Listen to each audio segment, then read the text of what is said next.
আসসালামু আলাইকুম সম্মানিত দর্শক, আজকে আমি দেখাবো সকল ধরনের প্লেন মেশিনের ক্ষেত্রে এই সমস্যাটা হয়ে থাকে।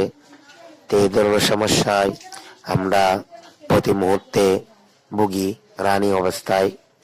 তো আপনাদের উদ্দেশ্যে আজকে আমি এই ভিডিওর মাধ্যমে এই ছোট্ট একটা কারণে এই সমস্যাটা কিভাবে হয় সেই জিনিসটা আপনাদেরকে দেখাবো। তো সম্মানিত দর্শক, আমার এই নতুন নতুন ভিডিওগুলো পাওয়ার জন্য আমার চ্যানেল যদি সাবস্ক্রাইব না করে থাকেন এখনই সাবস্ক্রাইব করে দিবেন, পাশে থাকা বেল আইকনটি বাজিয়ে দিবেন। আমার ভিডিওটি ভালো লাগলে একটা লাইক দিবেন, কমেন্ট করবেন এবং শেয়ার করে দিবেন। তা আজকে আমি আপনাদেরকে দেখাবো কি কারণে এই ধরনের গ্যাদারিং হয়ে থাকে, এই গ্যাদারিংটা কিভাবে বন্ধ করবেন। তো দেখেন, আমরা অনেক সময় জিনিসগুলো ফলো করি না। যে নিডল, তো আমাদের যে নিডল বারের বুশ আছে, এই বুশের সাথে একটা এস গাইড আছে, এস গাইডের সাথে কিভাবে ফেসানো সেই জিনিসটা আপনাদেরকে আমি এই ভিডিওতে দেখাবো।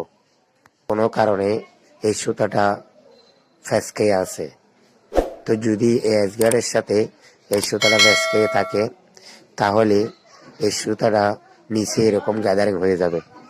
আপনি উপরে যতই টাইট দেন না কেন, টেনশন বসে এই টেনশনটা ক্লিয়ার হবে না। তো সম্মানিত দর্শক, আমরা এই ছোট ছোট বিষয়গুলা অনেক সময় ফলো করি না, যার কারণে আমাদের বিভিন্ন জায়গায় অ্যাডজাস্টমেন্ট লাড়ি ফেলাই, যার ফলে আমাদের অনেক সময় লস হয়। তা আপনাদের উদ্দেশ্যে আমার এই ভিডিওটা ছাড়া যেন সময়টা লস না হয়, এই ছোট ছোট বিষয়গুলো যেন আমরা ফলো করে থাকি। তো সম্মানিত দর্শক, আমি এখন আপনাদেরকে এই ফ্যাসানো সুতাটা দেখাবো। এই সুতাটা দেখার পর আপনারা দেখতেছেন ভিডিওর মাধ্যমে কিভাবে এই সুতাটা ফেসাইছে, এরকম যেন ফেসানো আছে কিনা আমরা অবশ্যই মেকানিক ভাইরা এটা ফলো করব। ফলো করার ফলে আমাদের 1 মিনিটের কাজ আর 10 মিনিট লাগবে না। এখন আপনারা দেখতেছেন ভিডিওর মাধ্যমে সুতাটা এস গার্ডের মধ্যে ফেসানো আছে। তো এরকম ফেসানো থাকলে আপনি উপরে যতই টাইট দেন না কেন, নিচের গ্যাদারিং কখনো বন্ধ হবে না। তো এই দেখতেছেন আপনারা, আমি এখন দেখে দিয়েছি আপনাদেরকে সুতাটা ফ্যাস খাওয়ার কারণে নিচের গ্যাদারিংটা বন্ধ হচ্ছে না।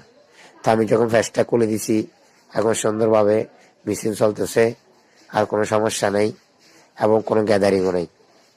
তো সম্মানিত দর্শক, দোয়া করবেন, আগামী ভিডিওতে আবার দেখা হবে। আজকের জন্য এখানে বিদায়, আল্লাহ হাফেজ।